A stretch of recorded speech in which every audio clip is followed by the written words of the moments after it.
में मैया बोली लाला चंदा के चक्कर है छोड़ तू मेरे तेरे का बहू ले आऊंगी। अब मैया ने भगवान ने रही छोड़ी, हाथ छोड़े, मैया के कपोल पकड़ लिए, बोले मैया अब बहू लेके आ। बोले कितनी बड़ी ले गो? बोले मैं इतनी बड़ी बहू लूंगो, इतनी बड़ी बहू लूंगो, इतनी बड़ी लूंगो, जब मैं गैया चरावे बाबा के संग जाऊं तो कुर्ता की जेब में बैठा के ले जाए, इतनी बड़ी। मैया हंस गई, गले से लगायो। सखी दौड़ के आई, बोले मैया तू या के चक्कर में पड़ी रही जो और सबरे अंगना में दूध भरे पड़ो। बोले अरे आग से उत्पन्न गए, दूध निकल गए। मैया भगवान को छोड़ के पटक के चली गई, धरती पे बैठा। श्री दामा आग लगायो। बोले भले आदमी ऐसी अगर मेरी मैया वो छोड़ जाती तो मटकिया वो तोड़ देते। बोले मैं तोड़ दूं, फैलेगी तो ना दही? बोले ना दही ना फैलेगी, मटकिया आवाज करेगी बस। भगवान ने मारी ईंट उठाई करके दही फैल गई, पल्लर तो दूध देखो।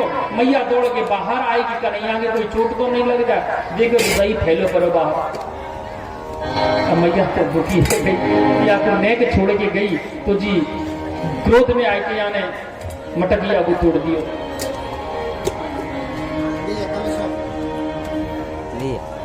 जो एक रस्सी लाई, रस्सी से बांधने की चेष्टा करी तो 2 अंगुल रस्सी छोटी पड़ जाए। निकालो ना। अब मैया दुखी है कि फिर रस्सी जोड़ी, फिर 2 अंगुल छोटी पड़ गई, फिर रस्सी लाई, फिर छोड़ी, जोड़ी में फिर छोटी पड़ गई।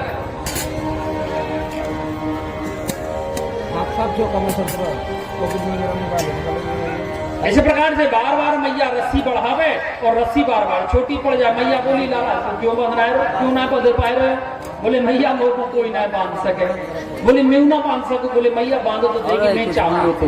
बोले तू बांध के दिखा, तू मेरा लाला कैसे अच्छा लगे बांध के, तो तुमको खोल देगी? बोले हाँ पक्का खोल देगी? बोले खोल दूंगी मैं तो, लेकिन मैं एक बार झांकी तो देखूं कि कन्हैया के हाथ बंधे हुए कितने सुंदर लगे। भगवान हाथ दे दिए, बांधे गए भगवान। मैया ने लेके उखल से बांध दियो। बोले डोकरी अब खोल दे। बोले जारी के ऐसे पागल को दूसरी जगह देखिए, अब ना खोल तो। श्री राम बोलो उखल खींच के बाहर लिया, मैं खोल दूंगा। भगवान जोर लगाए, यमला अर्जुन के 2 वृक्ष थे, गाछ थे अंगना में, उनके बीच से उखल खींचे, वो दोनों गिर गए। वो दोनों कोई वृक्ष नहीं थे, वो जो कुबेर के पुत्र मणिग्रीव और नलकुबर थे, जो नारद जी के श्राप से वृक्ष में चले गए। उन्होंने भगवान की स्तुति की, भगवान को प्रणाम की। नमः परम कल्याण, नमः परम मंगलम, वासुदेव शांताय यदुनाम पते नमः। अनुजानो भूमास्त वनचर किंकरो दर्शनम जो भगवत सही राशि दानुग्रहम। इस प्रकार भगवान की स्तुति करने लगे। और आचार्य श्री सुखदेव कहते राजन भगवान मक्खन चोरी करने लगे। भगवान को मैया ने कबहू शीशा नहीं दिखाया और ड्रेसिंग टेबल नहीं दिखाई, कभी ड्रेसिंग टेबल नहीं देखे, शीशा नहीं देखे भगवान।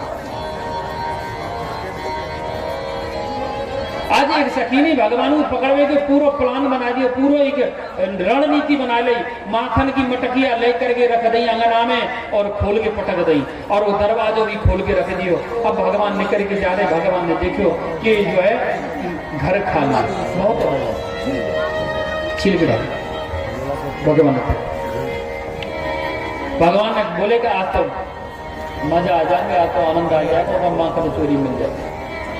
भगवान जैसे घर में घुसे, सखी अपने किवाड़ के पीछे, पर्दा के पीछे छुप के खड़ी हो। भगवान जैसे ही माखन के लिए मटकी में हाथ मारे करके जैसे मटके मारे, माखन ले गए तो देखा एक शीशा है, शीशा में भगवान को अपनी प्रतिबिंब दिखाई दिया। और भगवान एकदम भयभीत हो गए, डर गए, बोले ये कौन आ गया? हाथ लेके अपने पीछे छुपाए, और जैसे ही अपने पीछे छुपाए तो प्रतिबिंब भी अपने पीछे छुपा लिया। भगवान समझ गए कि ये भी हमारी तरह चोर है, ये भी डर गए। भगवान धीरे से हाथ निकाले, निकाली की बोले मित्र आप खाओगे? और वही प्रतिक्रिया शीशा में हो रही है, वो भी इशारा कर रहा है मित्र आप खाओगे। जब कन्हैया अपने मुंह में ले गए तो वो भी अपने मुंह में ले जा रहा है। वो तो समझ गए कि यही हमारी भैया बराबरी।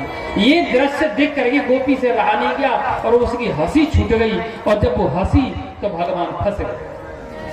अरे बोले पकड़ो।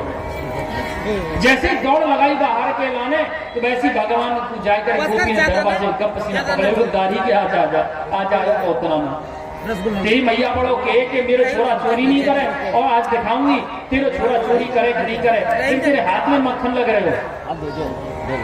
तो बोले कि सखी तू तो पागल है गई है, भले तो जमाना नहीं है आज के समय में, अरे हमने तो भलाई करी और तू हमें चोर बना रही है। बोले तेने क्या भलाई करी हमारे यहाँ? बोले हम जब निकल के जा रहे दरवाजे खुलो देखो हमने देखी माखन खुलो पड़े भाभी को, हम अपने पीताम्बर से झांकने को आए हैं और हमने देखी कि वहां चींटी लग रही है तो हम बैठे गए। अब हम जब जाएंगे तो भाभी पानी लेके आ जाएंगे। हम चींटी निकाल तो चींटी निकाले तो हाथ तो मक्खन में बिगड़े गए। तुझे तेरे धूतरे पे माखन कैसे आया, तेरे मोड़े पे मक्खन कैसे आया?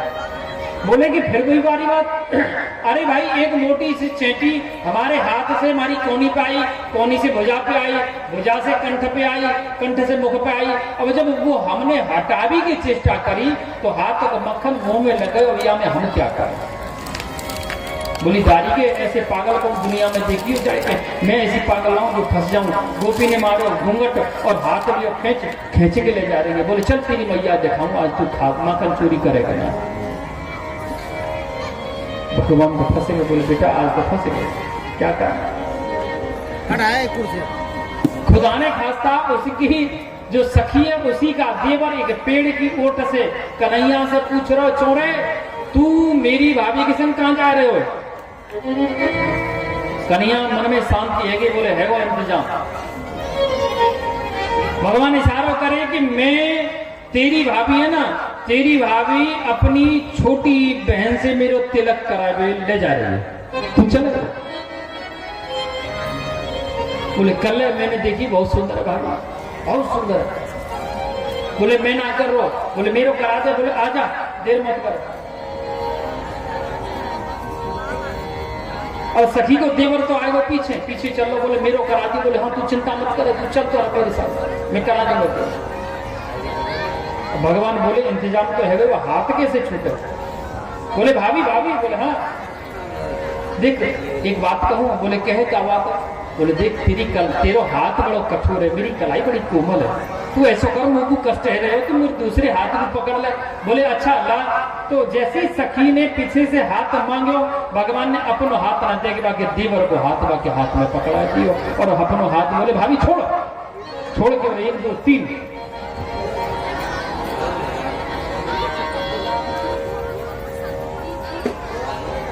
भगवान घर और सखी जाके मैया को लगाई आवाज और ही बोली मैया ओ मैया देख तू यूं कहे ना कि तेरो छोरा चोरी नहीं करे, तेरो लाला चोरी नहीं करे, देख या को आज रंगी हाथ पकड़ के लाई हूं दादी के मुंह, देख चोरी करे कि ना करे। मैया आई भीतर से बाहर। बोले सखी बजमारी तेरी मती मारी गई है। अरे दारी तू देख या तू मोहड़े को अपने उगार के जी मेरो कन्हैया ना है जी तेरे पति को भैया। सखी ने उठाया देखो देवर जी तुम कैसे? बोले हमसे तो कन्हैया ने कही कि शादी करा के ले जा रही। बोले तू कर ले। बोले कि मैं ना करो नहीं हमारी करा दे। तब तो हम तो शादी के चक्कर में आए। बोले दारी के तेरे शादी के चक्कर में कन्हैया ने करे। बोला तेरी शादी करा। भाभी जी कुटरंजन कर दियो देवर को। ऐसी ऐसी आचार्य सुखदेव कहने लगे राजन इसी प्रकार से अनेक चूड़ियां भगवान गोविंद करने लगे। कंस नए रास्ते से भेजता कन्हैया को मारने के लिए, लेकिन भगवान सबको उद्धार कर देते। सभी ब्रजवासी दुखी हो गए। बोले भैया देखो अभी यहाँ रहो उचित नहीं है गोकुल में जी, कंस बहुत परेशान करे हमको। तो घनानंद बाबा बोले कि नाप वृंदावन नवकाननम गोपी गापी गवासिप्य पुण्यात्रणा विरुद्धतम।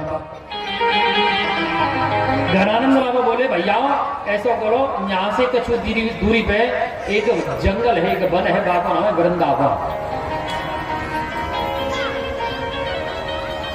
नवम वृंदावनम नवकाननम। वृंदावन है तुलसी, तुलसी का वन बहुत सुंदर है, नवकानन मतलब मनमोहक है।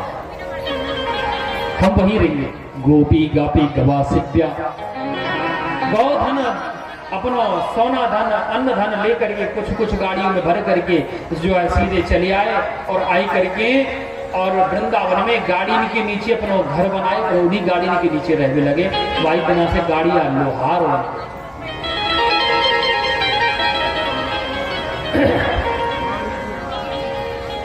गाड़ी के नीचे रहने लगे। आज भगवान पहली बार बोले मैया मैं गैया चरावे जाऊंगा बाबा के संग। बोले लाला तू अभी छोटो है, तू ऐसा कर आसपास जो है तू बछड़ा चराई करियो। तो भगवान को बछड़ा चरावे की पहली बार अनुमति मिली। भगवान कुछ गैया के बछड़ाओं को लेकर के ग्वाल वाल धन सुका मन सुका सिरदाना मधुमंगल हाउ बिलाऊ चंपक इन सखान को लेकर के गैया बछड़ा चरावे चलते। तो चराते चराते भगवान श्री कृष्ण सीधे थोड़ा जंगल के बाहर निकल गए।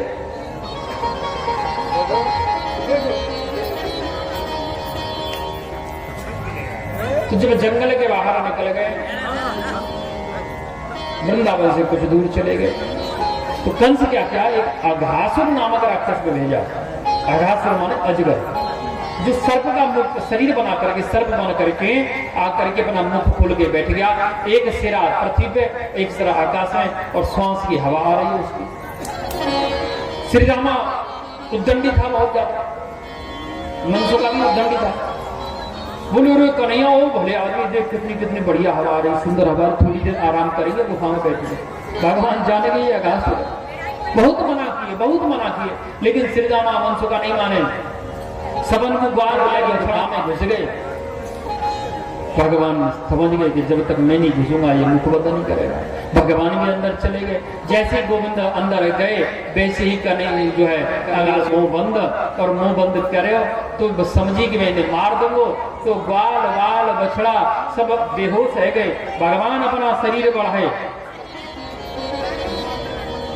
जिस प्रकार सुरसा अपना मुख खोलती उतना ही हनुमान जी अपना शरीर बढ़ाते। जस जस सुरसा बदन बढ़ावा, तास दून कपि रूप दिखा।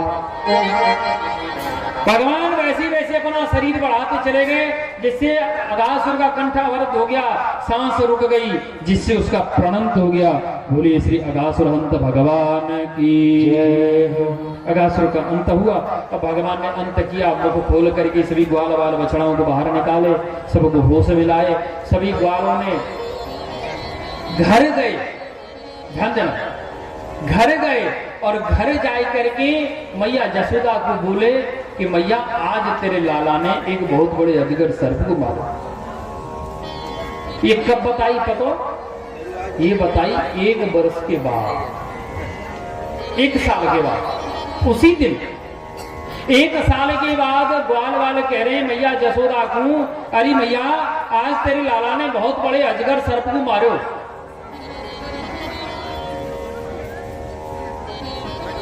परीक्षित जी बोले गुरुजी ये बात मेरी समझ में नहीं आई कि आज मारा है अजगर को, अघासुर को, और 1 वर्ष के बाद बता रहे हैं कि आज मारा है।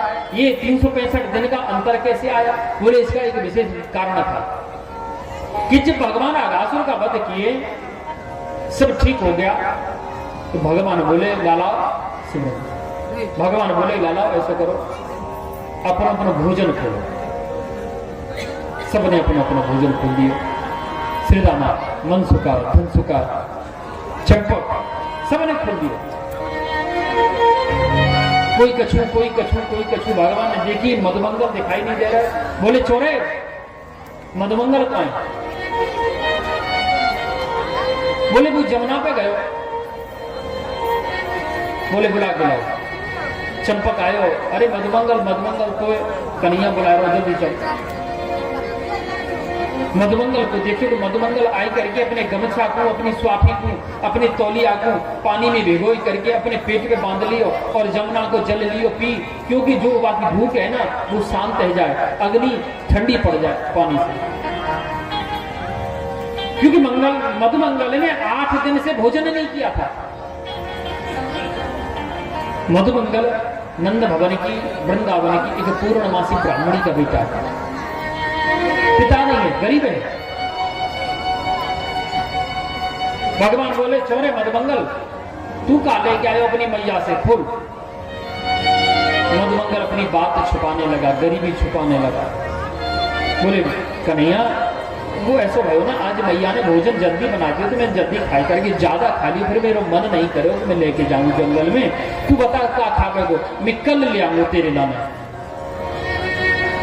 बोले कल नहीं, तू अभी जा, घर जा, घर से मेरे लिए भोजन लेके आ और अभी लेके आ। आज मैं प्रतिज्ञा कर रही हूं, अगर आज भोजन करूंगा तो तुम मधुमंगल के घर को करूंगा, अन्यथा मैं भूखो रहूंगा। मधुमंगल दौड़ लगा दिया घर की तरफ। मैया को जाके बोलो मैया आज मेरी मित्रता की लाज रखो। बोले क्यों, क्या बात है? बोले भरी मित्र मंडली में कन्हैया ने घोषणा कर दी है कि अगर भोजन करेगो तो वो आज मेरे घर को करेगो, अन्यथा नहीं करेगो। मैया ने कन्हैया मधुमंगल को गोदी में बैठाया। पूर्णमासी ने बोली लाला तेने कन्हैया को काहे नहीं बताई हैं? तू कह दे तो अरे भले आदमी कन्हैया, मेरे मैया तेरे मैया के घर गाय की सेवा करवे जावे तब हमको भोजन मिले। अरे हमारा भोजन तेरे घर से चले। आज मेरी मैया को स्वास्थ्य ठीक नहीं चल रहे हो, 8 दिन से सेवा में नहीं गई, तो हम दोनों माँ बेटा ने 8 दिन से भोजन नहीं करे, तो हम तुमको क्या खिला पाएंगे? तेरी सारी बात सच क्यों नहीं बताई? मधुमंगल बोलो मैया कैसे लाज बचा दे आज। मैया ने बोली कि देख 8 दिन पहले जो कड़ी लेके आई थी मैं जसोदा के यहाँ से, वो रखी है, दुर्गंध आ रही है, खट्टी कड़ी गंध आ रही है पूरी तरह से। कठौती को उठाई करके मधुमंगल दौड़ लगा दी यमुना की तरफ, कन्हैया की तरफ जाए करके। जैसे ही निकट पहुंचो मधुमंगल को ध्यान भंग है गए।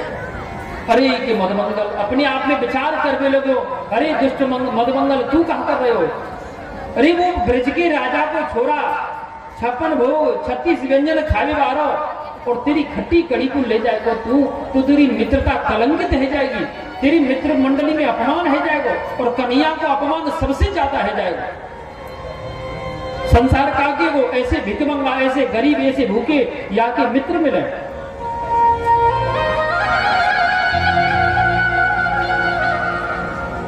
क्योंकि कन्हैया के मित्र तो ऐसे मिलेंगे, कन्हैया के मित्र ऐसे मिलेंगे। आपने सुना होगा नरसिंह भक्त की कथा, जूनागढ़ के जो नरसिंह भक्त थे राजस्थान के, उनकी बेटी रामा का भात भरे सावरिया सेठ बने गए।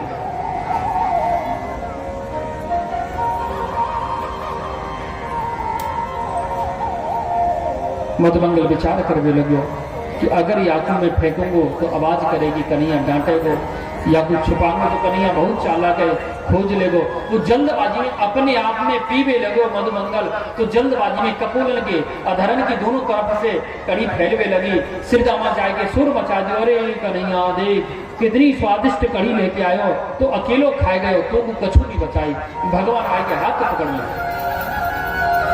मधुमंगल चरण में गिर गए, रोवे लगे, बोले भैया मैं क्षमा कर दे, मित्र में बहुत गरीब आदमी, 8 दिन की बासी कड़ी तेरे लिए नहीं हती, तू तो 56 भोग खाए 12 व्यक्ति, मैं कैसे खिलाऊं तुझको? भगवान बोले कि भाव का भूखा होने भाव ही एक सार है, भाव से भजता मुझे तो भव से बेड़ा पार है। मधुमंगल मुझे भाव चाहिए, मुझे भोजन नहीं चाहिए। पकड़ करके मधुमंगल के कान और भगवान अपनी जिह्वा से, अपनी रचना से और मधुमंगल के होठ अधर चाटने लगे। ये कृत्य ब्रह्मा जी देख लिए,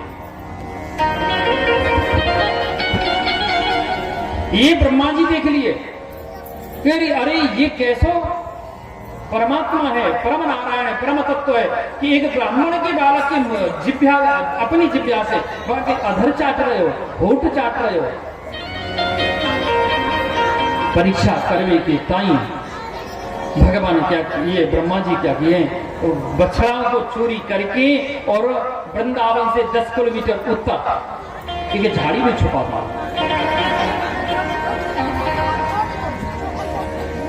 लीला संपन्न हुई। भगवान बोले कि लालाओ तुम लोग भोजन करो, मैं अभी बछड़ान को घेर के लेके आऊं। भगवान ये बछड़ाने खोजवे का जाए, ब्रह्मा जी ने क्या करे, पीछे से ग्वाल वाले ले करके वो भाई झाड़ी में जाके छुपा दिए, जहां में बछड़ा छुपा है, वृंदावन से 10 किलोमीटर उत्तर। योग सैया में सुला दिया। योग सैया का अर्थ होता है कि जैसे माने अब जगे हैं तो आज सोएंगे और 1 वर्ष के बाद जगेंगे, तो आज का दिन आज ही होगा, कल नहीं होगा। कालचक्र रुक जाता है योग सैया। भगवान देख लिए इधर बाल गायब हैं, अंतर ध्यान हो गए, इधर बछड़ा भी चोरी हो गए। भगवान देखे ये ब्रह्मा जी कर रहे हैं, तो ऐसा जान करके श्री ब्रह्मा जी क्या किए, गोविंद क्या किए, अपने वक्षस्थल से उतना ही ग्वाल उतना ही बछड़ा पैदा किए और घर चले गए। नित्य प्रति बछड़ा चारण करने के लिए वही ग्वाल जो भगवान से उत्पन्न हुए, भगवान के छसीने से उत्पन्न हुए, वो जंगल में आते, वो घर चले जाते, आते चले जाते। 1 वर्ष तक ये नियम चलता रहा। जो नकली ग्वाल जो बछड़ा जो थे, भगवान ने अपने वक्षस्थल से जो पैदा किए, उन्होंने नहीं बताया मैया को कि अगासुर को वध करो। असली होंगे तो बताएंगे, वो तो स्वयं सब कृष्ण है। अब 1 वर्ष व्यतीत होने जा रहा है। इधर ब्रह्मा जी ने देखो कि ब्रह्मलोक में उतनी ग्वाल बछड़ा, उतनी ग्वाल बछड़ा नंदगांव में, उतनी ग्वाल बछड़ा वृंदावन में, उतनी ग्वाल बछड़ा कन्हैया के साथ, उतनी ग्वाल बछड़ा उस झाड़ी में सोए। प्रत्येक ग्वाल में, प्रत्येक बछड़ा में कन्हैया दिखाई दे रहा है। तो ब्रह्मा जी 48 श्लोक में स्थिति की है यहाँ, लेकिन गोविंद उसको क्षमा नहीं किया। मायावी जितने भी ग्वाल और बछड़ा थे, सबको भगवान अपने अंदर समाहित किए और असली ग्वाल और बालों को, असली बछड़ों को योग सैया से जगाए। तो श्री असली ग्वाल वालों ने जाकर के आज 1 वर्ष के बाद मैया जसोदा को समाचार दियो कि मैया आज तेरे लाला ने बहुत बड़े अजगर सर्प को मारो। जा झाड़ी में ग्वाल बछड़ा छुपे हुए थे, वो झाड़ी का नाम है ब्रह्मवन। आज भी ब्रह्मा जी का मंदिर है। दुनिया में पूरे भारतवर्ष में ब्रह्मा जी का मंदिर 2 जगह। एक पुष्कर राजस्थान में अवतारी है और ब्रह्मवन में पश्चातापी है। पश्चाताप करने के लिए ब्रह्मा जी ने वहां अपना स्वरूप धारण किया, इसलिए इस गांव का नाम पड़ा ब्रह्मवन चौमुहा, जो हमारा अपना स्वयं का जन्म स्थान है। वही गांव है हमारा जन्म स्थान।